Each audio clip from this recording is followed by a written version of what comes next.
existe também uma relação de virtude entre o sono e... Sim, uma relação de virtude entre o tempo de, de sono que eu tenho e a retidão da minha conduta de vida. Quando a gente não dorme aquilo que é pra gente dormir, peço desculpas porque a gente vai falando e vai ficando cansado. A minha capacidade respiratória não é tão boa. E tá bem, falta de educação física. Eu não consigo passar o conteúdo porque a ferramenta não tá bem calibrada. Então fica aí o exemplo em loco, né? Registrado e filmado. Né? Precisamos nos educar fisicamente, senão a gente não vai conseguir educar os outros também. Bom, eu ia dizendo que existe uma relação direta entre o meu sono e a minha capacidade de perseverar na virtude. Quando eu deixo de dormir, e aqui, claro, não estou falando de uma vigília que você faz de vez em quando, não estou falando de você abrir mão do teu sono por uma causa justa, não estou falando de você, às vezes, também malhar um pouco a tua carne, no sentido de não ficar dormindo como um porco da mão branca. Nem sei o que é um porco da mão branca, mas os antigos falam isso, né? Então, claro que eu não estou falando disso. Existe aí um justo equilíbrio entre uma coisa e outra. Mas ficar sem dormir de maneira excessiva, forçando a carne além dos seus justos limites, porque Deus fez o descanso também porque nós somos seres físicos e precisamos repousar, isso vai dificultando a vivência da virtude. Porque você vai ficando de fato estressado, a câmera inverte, né? E aí dá a impressão de que eu sou noivo, olha só que legal. Regredi no tempo, ó. Tirei a barba, fiquei mais jovem, tão jovem que eu virei noivo, ok? Só brincadeira. Agora vamos lá. Sim, eu não consigo executar a virtude porque eu vou ficando de fato com sintomas semelhantes aos da embriaguez. A gente fica de fato bêbado de sono, vai perdendo o uso da nossa razão e aí a gente não consegue refrear os impulsos decorrentes das nossas más inclinações. Então eu preciso dormir até para manter a minha consciência num estado onde ela possa repelir os maus pensamentos, lutar contra o pecado, resistir às tentações. Então a gente às vezes peca por cansaço.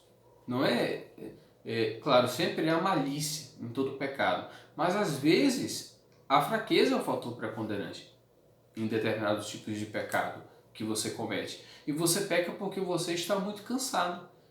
Tão cansado que você não consegue lutar adequadamente contra os impulsos da carne, porque a carne mesmo cansada não vai querer parar de pecar, e contra a tentação do maligno, que sabe que você está cansado e ali ele vem. Muitas vezes nascem discórdias em casa, brigas, desentendimentos, porque a gente não dormiu bem.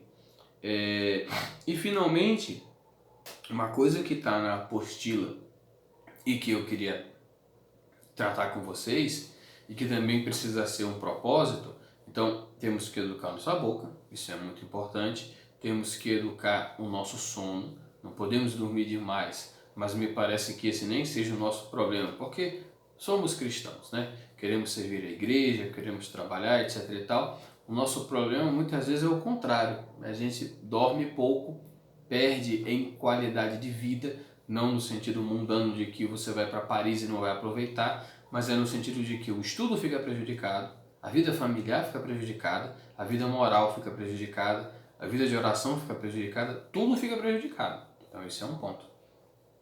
E outra coisa que me interessa, e por isso tem que ser um propósito, ou seja, eu tenho que me comprometer, nós temos que nos comprometer a nos alimentar melhor, a dormir melhor. E agora, um outro ponto que também diz respeito à educação física, e esse talvez seja o mais legal de todos, que é a música que a gente escuta.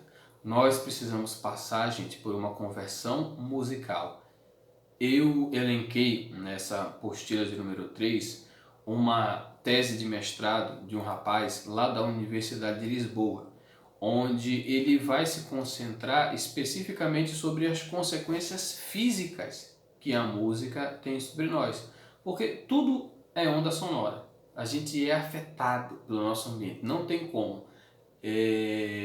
A gente é um ser físico e os estímulos que a gente recebe têm consequências no nosso corpo.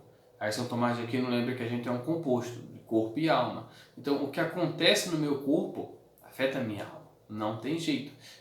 O exemplo da gula é o exemplo mais evidente. Eu vou comendo tudo que me dá na telha, eu sacio, entre aspas, da minha carne, mas a minha alma fica embotada.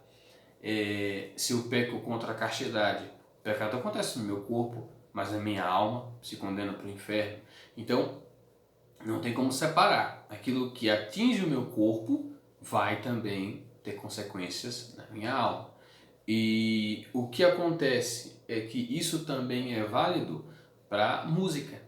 As ondas sonoras que vêm da música e que me atingem são capazes de alterar o meu estado de ânimo, o meu vigor físico, as disposições da minha alma e são capazes de afetar até mesmo a minha vida intelectual e um pouco dos meus genes, que eu depois vou passar para os meus próprios filhos. Então precisamos também organizar a nossa conversão musical.